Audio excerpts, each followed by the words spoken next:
Welcome back to the channel. I'm Royalty Salty, and I got a banger video for you guys. This is gonna help you guys a lot because this is something that I've been seeing quite a bit in ranked, especially ever since global launch, and with all of these new players coming in that don't know how to play this game. So it's basically, this is a list of all of the common mistakes that I've been seeing in ranked, and if you keep making these mistakes, they're gonna hold you back. So watch this video till the end. I'm not just going to list these mistakes out, I'm also going to try to give you guys a few solutions as well, so you can stop making these mistakes and climb up in rank. And this video contains about 6 mistakes, so I have 3 mistakes for defenders and 3 mistakes for attackers, so that way it's not a defender sided or an attacker sided video. So this will help you learn. And now I'm just gonna add a bit of personal stuff. I am going to add chapters to this video, so if you just want to skip this part of the intro and skip to specific mistakes, you absolutely can. You can just find the chapters in the bar below. But basically, while I was recording the finale episode for the Road to Champion series, I got accepted into the Ubisoft Creator Program. So I am super stoked to be a part of this, and I've got so many videos planned. I've got a bunch of challenge videos that I might not do now, or I might do, and also I have a different video series in mind that I think is really gonna help everyone out in ranked. Like, I think it's gonna be like one of the best things that you can watch to learn while you're not playing the game. So with that being said, let's get into the video. Not droning before entry and getting your drone killed in prep phase. Now this is easily like the most common mistake I've ever seen. People will just run into a room because they don't have a drone watching their entry route, and they just don't use their drones to check if the room is clear, and they just die, right? They just die straight up. And like, this is like the number one reason you're probably dying at like the start of the round and not providing value to your team. And this is really simple. It's really simple to fix. So during prep phase, try to keep your drones alive while also getting info on the bomb site. And like in the last 10 seconds of prep phase, just make sure to like get your drone as far away from site as possible, and like place it near a window or a door through which you want to try to get into the building. Now this will basically give you better awareness and just save you from dying before you even get to site, right? Like, you don't want to die before you even get to site. You want to be as alive as you possibly can and just frag out, get some kills for your team, win rounds, right? And there are also 2 really important settings in regards to drone that you need to like check if they're enabled or disabled, which I'm gonna show them on screen right now. But basically, one of them is enter drone view after throwing. Now basically, by default, when you throw your drone in this game, it immediately puts you into drone view, which can sometimes get you killed because you're throwing your second drone and you don't want to get into drone view, but you get into drone view, and the enemy knows that, and he'll try to swing you, and because you're already in drone view and that guy knows that, he'll just straight up kill you, right? So you want to go into settings, disable that. And the second setting is stay in drone view after prep phase ends. You want to enable this because at the end of prep phase, let's say you're not able to get your drone out of sight and prep phase ends, when this setting isn't enabled, your drone will just stop midway as soon as prep phase ends, and then it's just open for the enemies to shoot. And that is basically just wasting a really good drone. That's wasting quite a lot of info for you and your team. So you want to keep that enabled, and then just apply the simple thing that I told you, right? Just keep your drone alive in the last 10 seconds of prep phase, get it away from sight and right in front of like this entry point through which you want to get into sight. This is something that I've seen quite a lot of people like ignore, right? Droning is one of the most important parts of siege, and not doing this will instantly get you killed on attack. So if you're if you're making this mistake, it's really simple to just rectify this mistake so that you can instantly be better than all of the other people that you're dealing with in ranked right now. Not knowing how to check cams. So imagine this, you're holding down sight and you just all of a sudden get caught with your pants down by a sneaky guy who came out of nowhere and just absolutely fucking destroyed you and gave your entire team back shots because you didn't expect a flank. This is something that used to happen to me quite a lot when I started playing this game, but there's an easy fix to this. If you're playing on site or roaming outside, find a relatively safe spot and occasionally hop on cams and do a quick check. Don't stay on cams for like too long, because then again you'll get caught and you'll just get the most ferocious back shots ever if a sneaky attacker ever finds you. You can also be useful to your team as a defender after dying by watching cams for your teammates. Watch cameras on angles that your teammates are not holding and give them info on any attacker pushes they might not expect. Like, you don't even have to use your mic for this one. Like, just a simple yellow ping or a red ping can help your teammates like turn the entire round around, even if you guys are down a few players. Now, you on cams, you'll get two options, which is to ping your players and to scan the players that you see. Now, you can't really abuse the ping system too much. Like, if you ping someone too much, the game automatically locks you from like pinging too much. But you also have to make sure to not scan too much, because when you scan someone, which is called red pinging, when you scan someone, it gives the attacker info that they're being scanned, and then they'll just know that they're being watched and they'll destroy the scam. So instead, try to keep the scanning or the red pinging to a minimum. That way they don't know that they're being watched, and you can also keep the cam alive so that you can help your teammates even if you're dead. Alright, don't be that dumb teammate who just dies and then just straight up stops like being useful to the team, right? Like you should help your team, right? Even if you don't know them, even if you don't have your mic, you can simply just hop on cams, ping attackers for your teammate, and then be useful in that way. This will just allow you this will allow you to win more rounds. Bad players, they'll die and then they'll just start spectating you, and then they'll blame you or the other or some other factor, and they'll just not help. So instead, you need to know how to check cams when you're alive, right? Don't just stay on cams all the time, because that's also a pretty easy way to die.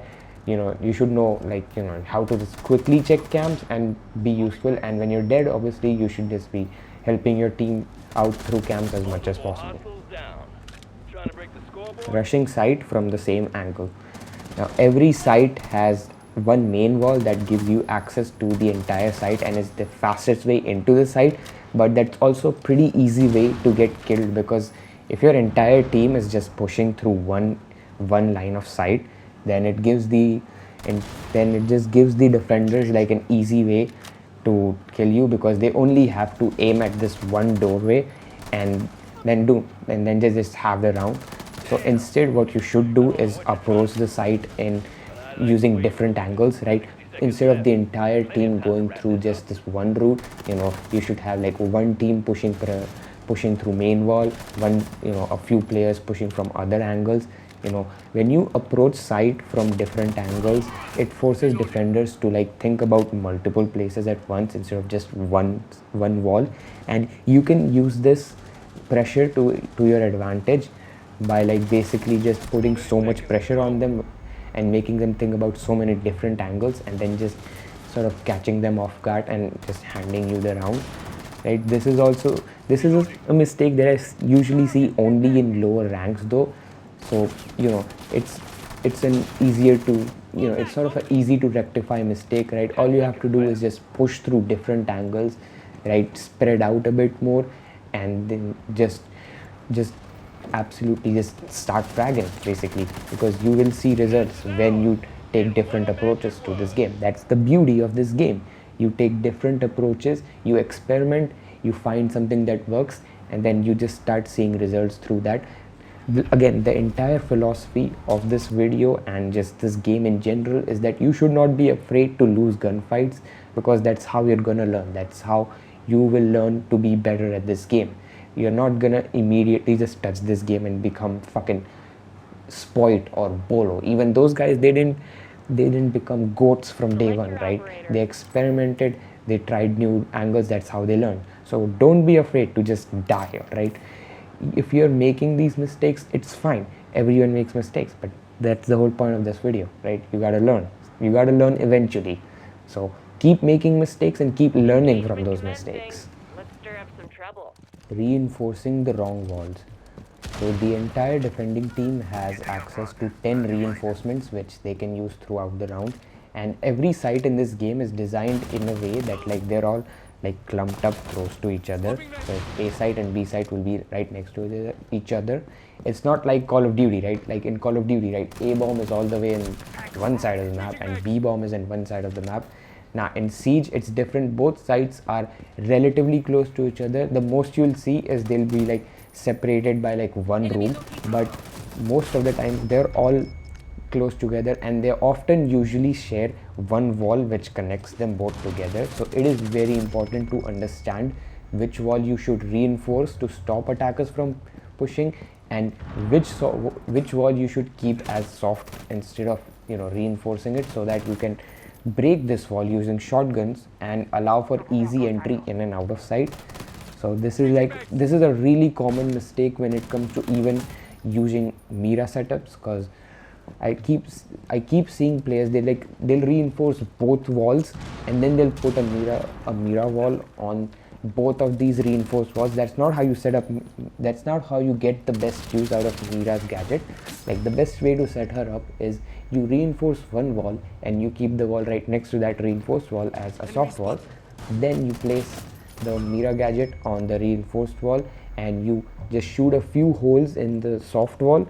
That way you can swing off of the info that you get from Mira's gadget, and that will just allow you to be a much better Mira player, right? A good Mira player can like straight up just force attackers to waste a bunch of grenades and other utility on her, and on top of that, right, you can also get quite a lot of utility as a Mira player yourself. So you'll just get a few gunshots in, you'll get some really good gunfights and some really important picks that might even end up winning you the round. Knowing when to use your reinforcements is also a big part of this game, and sometimes if you use your reinforcements in the wrong way, it will actually hurt you more than the attackers, and the attackers can actually use like bad reinforcements to their advantage. If you end up closing off sight for your teammates, then that just means that your teammates have to do extra work, and also that just also leaves the other side completely open for attackers to just come in, plant the bomb and just hold bomb, right? That will just force you to rush towards the attackers instead of it being the other way around, right? So you should always like check out a few guides on YouTube on how to hold with sight, and always talk. And the main part about this is communication. You need to talk to your teammates, right? Turn your mic on, tell your teammates which wall they need to reinforce and which wall they need to break. Otherwise, you guys will just lose the round and blame each other. So it's better to talk during step phase and win than to not talk at all and then just keep losing rounds, all because you didn't talk to your teammates. So communication is key in this case. Pushing too late. This is probably like the biggest reason I've seen people just lose rounds on attack. You spend like 2 minutes outside the building just baiting for kills, and by the time you decide to push into sight, the round's already over, and that's just not gonna cut it, right? You need to pay attention to the timer on top, and you need to make decisions based on that. So in this case, like a general rule of thumb that I like to follow is to just push into sight when there's like 45 to 30 seconds left. All right, you just have to like stop thinking about dying and push into sights when there is like not a lot of time left, right? in the like last minute of the round, you need to get to site as quickly as you possibly can, right? Because if you're not on site during the last like 1 minute to like 45 seconds of the round time, there's like close to like 45 seconds on the timer. You should get there and just try to like get defenders off guard, because in the last minute to like 30 seconds they'll start like holding positions, they'll play passively, and as an attacker you kind of have to just either attack them or just find some other way to get to the objective. And in this case, the best possible way is to just get a little aggressive, right? They might not actually expect this aggression, and you can use that to your advantage. Just don't think about dying, all right? That's the number one thing you need to know, is to just not think about dying. You're not gonna learn if you're not gonna make a few mistakes and die, right? Just don't sit in one place like a baby, and just, you know, get moving, start shooting people, start actually like acting on decisions, right? That's the only way you're gonna win this round. If you're not gonna do anything, then you're not gonna win this round. So pay attention to the timer, you know, don't push in too late. Staying bunched together and not leaving site. When you're new to the game, obviously like you'll think that the best way to hold site is for all 5 of you to just stay in site, but that's what gets you killed, because there's no one playing outside of site to like catch attackers off guard, right? There's no one, like, you don't have map control, so now you're dead, because the attackers just walked in, they got all this map control, and then they pinched you from all 5 sides.